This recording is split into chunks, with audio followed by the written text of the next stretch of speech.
Can't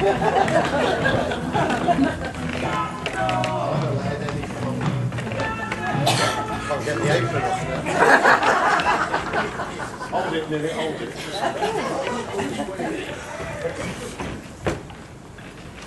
Well, now we come to a special event for a special ceremony today.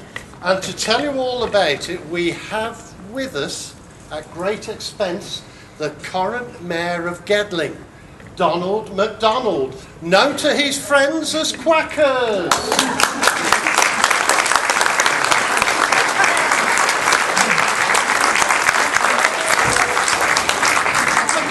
Thank you, everybody. Right, we've got a very special occasion today to celebrate the 5 years of Carlton Gedling U3A.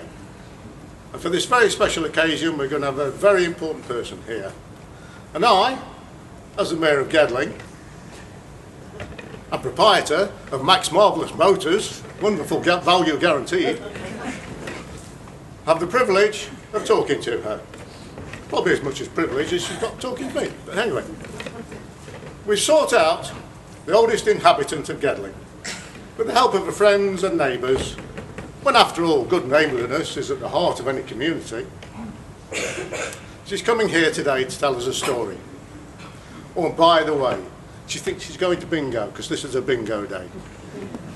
But her friends are bringing her here instead. And here she is, ladies and gentlemen, Mrs. Dorothy Making. Big hand, please.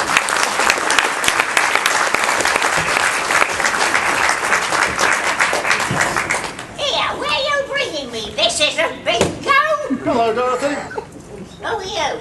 And what are all these people doing here? I'm the Mayor, Dorothy.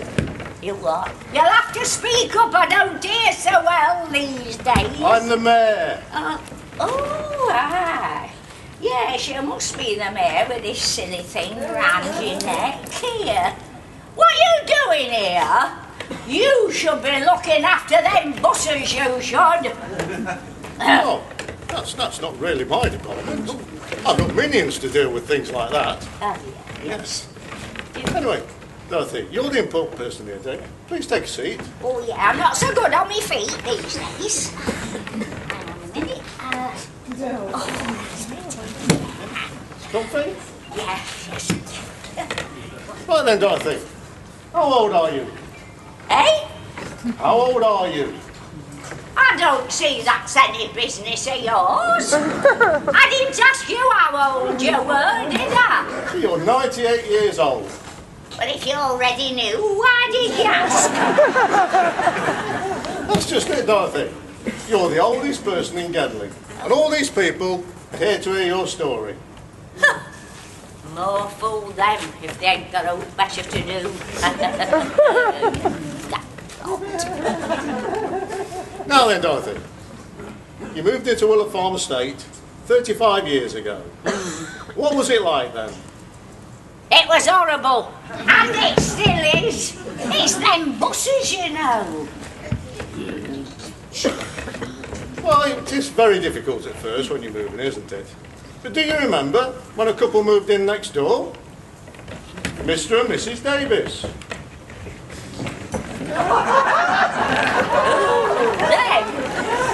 Hello, Dorothy. Do you remember when I came and knocked on your door and said, "Can you lend me a bit of sugar, please? We're not very well organised yet." And you're still not very well organised, are you? No. But they were good times, really, weren't they, Dorothy? Never did get me sugar back, did you? Tell me, Mr. and Mrs. Davis, what was Dorothy like as a neighbour? Oh, she was wonderful. Always lending us things. And never getting them back. And of course, in return, we did little jobs for her. What did he say? He said in return, they do little jobs for you. Oh, yes. Like when you put that pelmet up above our lounge window. Fell down 2 days later, right on my poor husband's head, and he had to have 7 stitches, he did. Oh, that's all part of being a good neighbour, isn't it? Thank you, Mr. and Mrs. Davis. Would you like to sit down?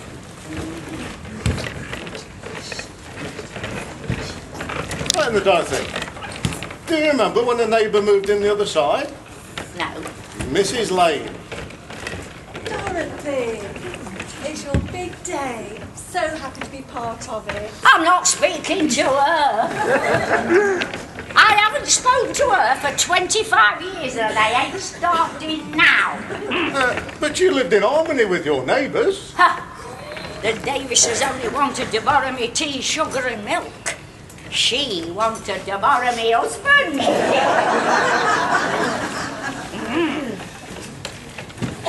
Dorothy, we only used to sit and talk those afternoons when he was off work and you had your little part-time job at the supermarket. My husband was a man of very few words. The same few words as a matter of fact. Where's me breakfast? Where's me tea? And let's go to bed. So what if I'm to talk to you about for a whole afternoon? I've no idea. Dorothy, I don't want to spoil your big day, though I could. Now then, ladies. You're always two-faced and I never liked either of them. Really like. Right, I think that's enough about the past. Thank you, Mrs. Lane. Thank you, Mrs. Lane. Can I go now? No, just a moment, Dorothy. Let's talk about now. How much did you pay for your house all those years ago? Oh, I don't know, about 40,000, I Yes, about suppose. £40,000. How much is it worth now? I don't know, I should have. Well, I'll tell you. It's worth around £250,000. But so what? I'm not thinking of selling it. No, of course not. But it just shows what a wise decision you and your husband made all those years ago. Yeah. Your house was a good buy. What was that? Your house was a good buy. My house was what? A good buy. That's the first sensible thing I've heard from you all day. Goodbye. I'm off to bingo. Come on.